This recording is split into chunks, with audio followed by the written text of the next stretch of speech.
by Father Vladimir Ivanov. I hope I didn't butcher that name, but this is a book that is highly coveted by different circles.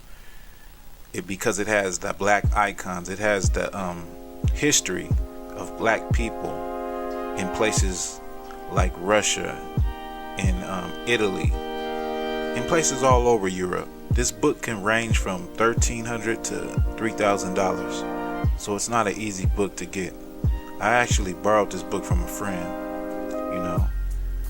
But this book has a lot of interesting depictions in it. A lot of them pertaining to the Bible. Like right here, this is the Transfiguration of Christ, and you see it's black people in caves, I believe, what it looks like. It's black people in the whole picture, but this is knowledge that escapes black people here in America. It's definitely something that we would never see or never hear about in the educational system. Now, I'm pretty sure there's people that are black history college students majoring in black history or world history, and they never seen nothing like this before. At least not from the standpoint of Europe,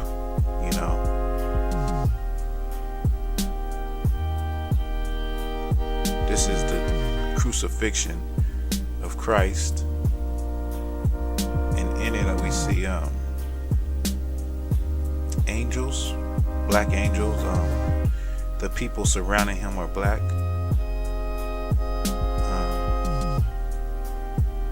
It's very interesting because the images that we see are contrary to what we have known our whole lives, or what we have been taught our whole lives. Like I'll say it again, like these type of images of antiquity escape black people here in America, and I can say all people, for in general, just people in general don't know. I'm pretty sure there's plenty of Caucasian people and people of all nationalities that don't know the extent that black people covered the earth. And in many cases, like here, like what you see, we're in rulership positions. Like this looks like a king flanked on each side by his different priests, his wife, it looks like, and different high priests. I don't know what king it is. I'm just skimming through the book and getting an idea and a feel, giving you an idea and a feel. These two brothers, they got afros and thick beards. This is an image of John the Baptist. This is an image of Elijah. And around him is scenes from his life. Kind of like a movie, which is a pretty neat way to do a painting.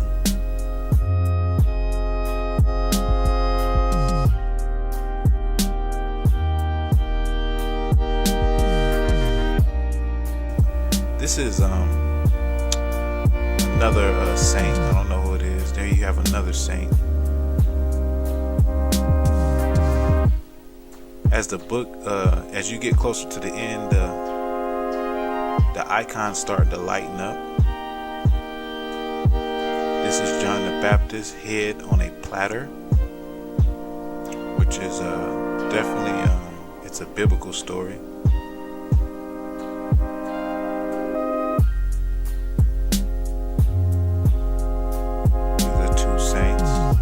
Now the saint on the right here, this is Saint Nicholas. This is where they get Saint Nick, and Santa Claus from. You should read up on him. You can read up on him and find out, that's where Saint Nicholas, Saint Nick comes from. That saint right there. And as you get to the end, I'm getting close to the end now. And as you get close to the end, the icons, as you get to the end, the icons, they lighten up. They're getting lighter as we're moving more to modern time and modern era. And they have a term called whitewashing, where the icons, where artists went over the black icons and painted them white. So that's what you see in the earth today. So that was the end of the book, and here's just some more of the book and the inside of the book. I just wanted to go over this book, make a video on this book. You know, this is definitely information that black people should show their children, so they have an understanding of how great black people were and how far they extended across the earth. This is George the Dragon Slayer right here. Most of the icons at the museum here, and the ones that we've been discussing so far, are very old, part of the ancient tradition of Russian iconography. Anyone who knows anything about icons will immediately recognize this image as the Trinity, or otherwise known as the Hospitality of Abraham of Andrei Rublev. This is not the original. The original is in Moscow in Russia, of course, but this is a wonderful replica that was commissioned by the museum to hang here in Clinton. What we're looking at is three angels who three strangers visited Abraham, and he showed them great hospitality, and they are seen as representing the three persons of the Trinity. And in this representation, we see Christ in the center. This band on his arm shows that he is a priest. And something to note, that even though faintly reproduced here, because this is as they appear in the original, which is in Moscow, we have the tree and the mountain bowing down to their creator. And this reflects the hierarchy. And also, if we look at the two figures, they're each looking at God the Father, because Andrei Rublev was a Russian, and we believe that the Spirit and the Son both proceed from the Father. Now, if I just show you another replica, we have here an icon, or a replica of an icon by another very famous iconographer. The Rublev dates from 1411, the original. This is by a Russian iconographer about 100 years later called Dionysius.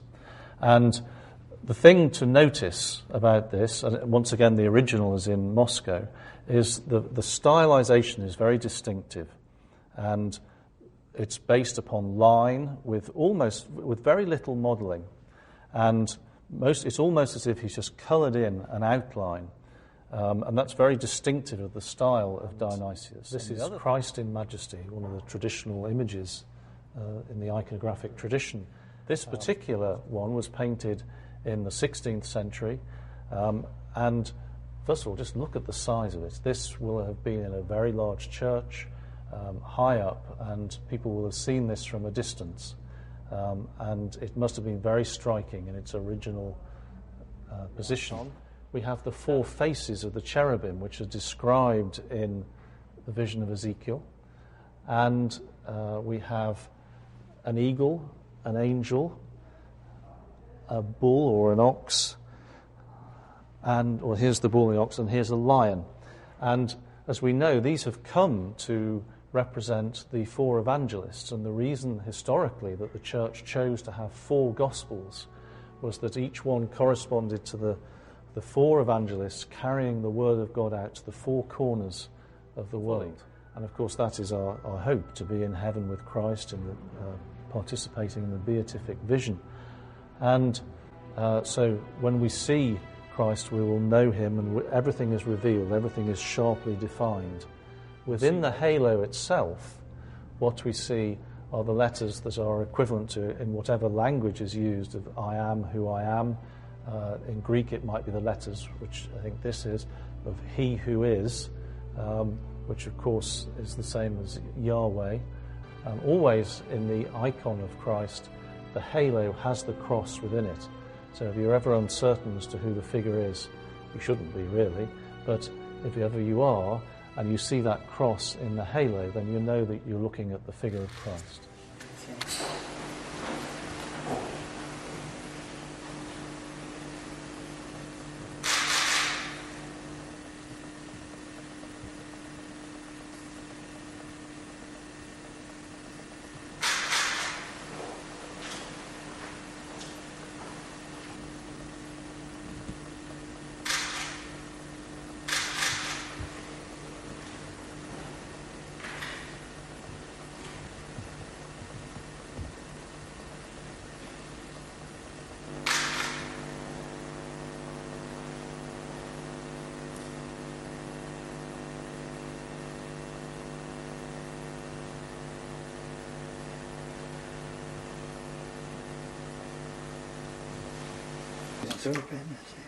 Mi ha detto che si chiama la Madonna dell'Umiltà.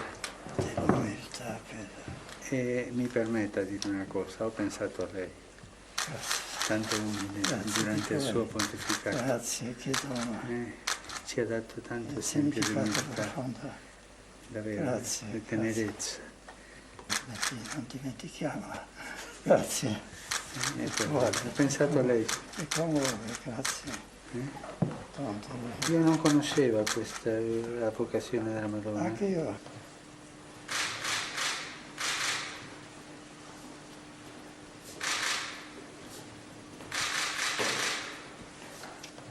Think about it, think about it, think about it, think about it, think about it.